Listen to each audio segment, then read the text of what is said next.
Hello and welcome to Transfermarkt. My name is Matt and I'm joined by Stefan and Ben to discuss Tottenham's signing of Archie Gray. They've signed the 18-year-old from Leeds for over €40 million, making him the most expensive teenager in Premier League history and the fourth most expensive 18-year-old in footballing history. Stefan, I want to start with you because it's a big deal. It's a big fee for a young player. First of all, who is Archie Gray?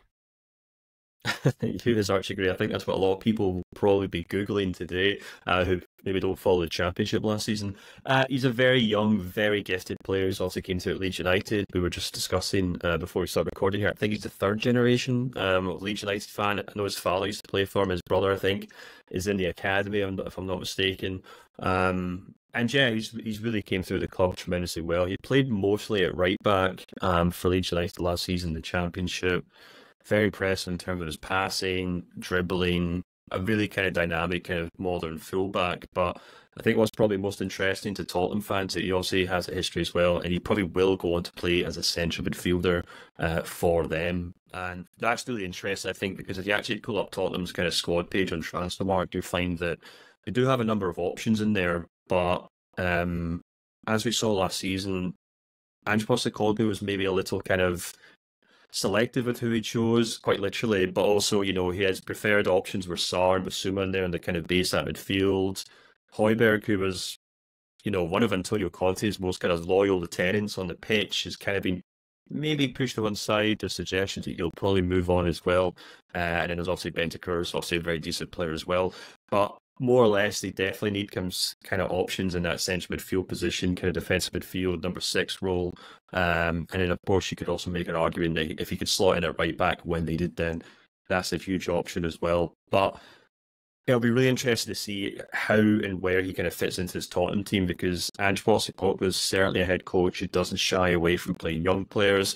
He doesn't shy away from playing players who don't have experience in that league. We've seen that at Celtic, where he brought in a whole host of players from actually Japan itself, where he obviously was a previous head coach in the league there, and he just kind of just threw them in. He didn't really worry about whether they'd fit in culturally, whether they'd be able to raise their game to a certain level. He just said, if you're good enough, you play, and that's how he feels, and regardless of age or career background. So I'd actually be really intrigued to see how long it takes before Archie is really pushing for a starting role in this Tottenham team, because whereas previous head coaches maybe would have kind of thought to bed them in slowly, Postecoglou is definitely one of those head coaches who's quite happy to just throw players in when he thinks they're ready. Ben, the transfer fee is definitely very interesting in this one. Like I mentioned, around €41 million for Archie Gray in this move. It's a massive fee for a player of that age, but I don't think it's exactly inconsistent with how Tottenham have backed Ange Postecoglou since he came into the club. Yeah, definitely. And I think, to be honest, we saw enough from Gray at his age where he came in and performed for a team that were challenging at the top end of the Championship to warrant a fee in that region. And I do see him probably brought as a midfielder. I think it's quite telling as well that in the club statement they refer to him as a midfielder. I know he filled in at right back for the majority of the last season, but it's not unusual to see a young player playing out of position as they try and get their break in the first team. The guy exactly figure is a left back at Arsenal, let's not forget. But yeah, I think Gray's got that ability to receive the ball in the half turn. I think it could be a really smart sign for something in the future. I do think, however, it does go under the radar the amount of money Tottenham has spent. Since Ange Postecoglou came in, overall they've spent the second most in the Premier League behind Chelsea. And when we look at in terms of their next 10, they've actually got the worst balance in the entire Premier League with minus €190 million since Ange Postecoglou became their head coach. I do feel, however, that was something needed for the club. Which was like similar with Arsenal over sort of the last 2-3 years, where they had spent a lot of money because the squad was aging poor, and to get back to a level where they can compete again, it needed to be done. So I don't think it's fair to sort of demand that Ange Postecoglou needs to win the league next season because of that. But he would suggest that perhaps Tottenham should certainly be thinking they should be getting top 4, given the money they've spent and some of the talent they've acquired now after a solid first season under Postecoglou. I'm not sure Gray would come start straight away. There obviously mentions a lot of midfield options in there. I'm not too sure. Maybe Matt, you can tell us more about this. But whether Basuma potentially could move on this summer. But if not, I see probably Basuma and Sarr starting in those two more holding more sort of defensive midfield roles for Tottenham next season, and then Gray sort of being bedded in as the season goes on. But I do think it could be a really smart signing for Tottenham with the other young Swedish lad, Lucas Bergvall. I believe that's the one pronunciation. Coming in this season, it's clearly they're trying to move towards that sort of recruitment style that's been successful for the Dutch recently, bringing in younger players and looking to plan more towards the future rather than short-termism. Yeah, I think the midfield options there that you reference are quite interesting because for the majority of last season it was Basuma and Sarr playing in that midfield duo. Bentancur struggled with injuries earlier in the season. He came into the season with an ACL injury and picked up another injury in his first start back and missed another couple of months. So I don't think Postecoglou exactly had the freedom in that midfield that he would have wanted for the majority of that season, and he did switch it up a little bit towards the end of the year when Spurs struggled with some results against the bigger teams. But the point you make about Lucas Bergvall coming in as well, I think is really crucial. And when a club is spending as much money as Tottenham is spending now, it's important that you make that sustainable. And I think it's well documented off the pitch, Tottenham's finances and the money that's they're generating from that stadium. But from a footballing perspective, they're not just signing players for the sake of it. They've brought in Lucas Bergvall from Jordan in Sweden, who's a highly praised player in what he can do for the future. Now you're bringing in Archie Gray, one of the biggest prospects in English football. They've also signed a young Croatian centre-back in Luka Voskovic, who again was attracting attention from a lot of the big teams.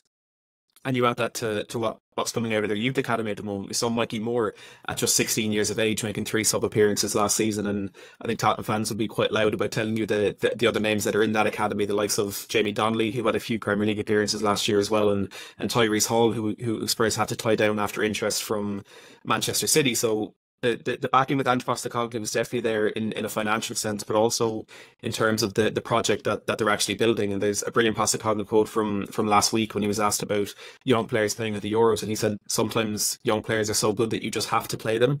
And I think he may have found a few of those gems with Archie Gray and Lucas Bergvall, but only time will tell just how much that will actually work out for Tottenham. And in terms of the position that he played, as you mentioned there, he was almost shoehorned into right back last season at Leeds United with a few injuries they had there, and quite ironically ended up taking that position from Jet Spence, who at the time was on loan from Tottenham. But he did absolutely phenomenally there, and he's just such a technically gifted player and a player who plays years beyond his experience, and that's definitely what Postecoglou would have enjoyed seeing in him. Stefan, do you think the future planning that the Tottenham are kind of undergoing now will help them push on to become the club that the fans have wanted them to be for so long? Yeah, absolutely. I mean, I think you make some great points about the kind of changes that Tottenham have made. As you were talking there, I actually quickly checked just before I came back on, and what's really interesting is if you actually look at the average age of Tottenham's squad, so the overall squad, they're about mid-table, so, nothing really to write home about. If you actually look at the average age of the players that were used, they actually have the third lowest average age, and the only teams that were lower than them were Chelsea and Burnley, which makes sense because Chelsea have signed 300,000 18-year-olds over the last couple of seasons. So I think that's quite telling, actually, the difference between the players that Tottenham have and the players that Ange Postecoglou wants to use. And Archie Gray just seems like the perfect profile for that, in terms of, he's a young player with a huge amount of potential, but also a player who you would expect to be able to make the step up to the Premier League as well. But I think it's also worth kind of coupling that with the point that Ben said. It's all well and good that Tottenham are signing these young, exciting players and players that Ange Postecoglou can really kind of, get excited about and build teams around. But as we saw last season, that kind of fanfare and that intrigue and that excitement from Tottenham fans can very quickly begin to fade if the likes of Aston Villa leapfrog you in the league tables. So Postecoglou has to be careful here. It's very easy being an idealist. It's very easy being a kind of cheerleader and playing this exciting football with young players, but it's a result business at the end of the day. And as Ben said, if Tottenham are going to start spending a lot of money, they're going to start outspending their rivals, and they have to make sure that they turn those performances into results. And I do think Postecoglou will get under a fair amount of pressure this season to prove that he can match performances and exciting young players with consistent top 4 finishes. I think if there is to be a little bit of luck on Tottenham's side, you're looking at Liverpool now in a period of change, and Manchester City potentially next year if Guardiola is to move on, that this era of dominance may quickly be coming to an end in English football, and Tottenham will be hoping the timing is in their favour with what Postecoglou is building, that they can take advantage of that. But Ben, just one last point I want to touch on, and that's from an Archie Gray perspective. Do you think this is the right move? Because earlier in the weekend we expected him to make that move to Brentford, and Tottenham fans will remind you back in January there was a player making the same decision, Antonio Nusa, who ultimately seemed to have chosen Brentford before an injury put that deal away. But do you think Archie Gray, for the development of his career, that a move to Tottenham is good, and do you think he'll actually get the game time he needs there? Yeah, it all does depend on how many chances he does get under Postecoglou. And Stefan spoke, he knows more than me about this, but it's not Celtic where he says that he were running through all the young players. I mean, I would presume that he to make that move, you can give us some guarantees by the manager. I would love he's going to get game time next season, but he was one of the hottest properties in the transfer market this summer, and you mentioned he'd be one of the brightest prospects in English football. But there would be a number of clubs that wanted to sign him, and him and the senior around him have got to be thinking about the personal development. He's still 18 years old. He needs to be playing football. It's fine to be a little bit. If it's coming off the bench in the first season, I'm sure that's fine. But I would presume you think that in some areas he's going to get game time, whether that's from the bench or the start in 11. So under that premise, then I do think it is a good move for him. To be honest, and as an Arsenal fan, not what I'm too happy about. But yeah, no, I think it's a good move for him, and it's a really exciting transfer for the top. I think it's also worth pointing out that Brentford are the only team that Tottenham competed with. Reportedly, Borussia Dortmund have been trying to make something happen in the last couple of months, and I think given their recent history of picking up young English midfielders from the Championship, it definitely bodes well for the future of Archie Gray. Let us know in the comments if you think this is a good move for Spurs, and if you think Gray can live up to the expectation that is on him with this €41 million move. Hit that like button if you've enjoyed this chat, and make sure to subscribe to the channel if you want more throughout the summer transfer window. Thanks for watching.